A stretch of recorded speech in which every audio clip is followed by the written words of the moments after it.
Notre première demande vis-à-vis des candidates et des candidats à l'élection présidentielle, c'est de mettre fin à la pandémie partout sur la planète.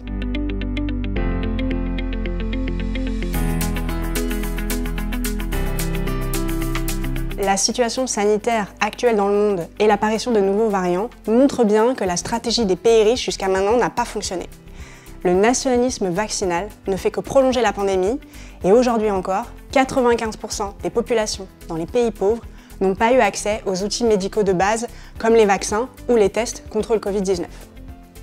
Pour éradiquer cette pandémie une bonne fois pour toutes, le futur président ou la future présidente de la République devra mettre en œuvre les mesures suivantes avant les 100 premiers jours de son mandat. La première, c'est de permettre la vaccination d'au moins 70% de la population mondiale.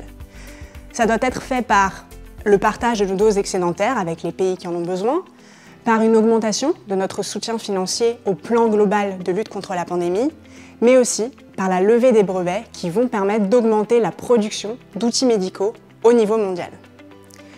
Ensuite, le futur président ou la future présidente devra aussi soutenir les pays pauvres face à la crise économique et sociale qu'ils vivent en ce moment. Et ça passe par la redistribution des droits de tirage spéciaux qui ont été alloués à la France. Les droits de tirage spéciaux, c'est une monnaie de réserve qui a été émise par le FMI en cas de crise majeure.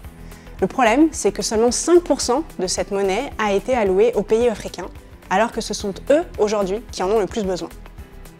Enfin, la dernière mesure qui doit être prise dans les 100 premiers jours, c'est de renforcer les revenus de la taxe sur les transactions financières, qui est à la fois une mesure de justice fiscale et de solidarité, et qui permettra de dégager des ressources financières additionnelles pour subvenir aux besoins des pays pauvres en temps de crise.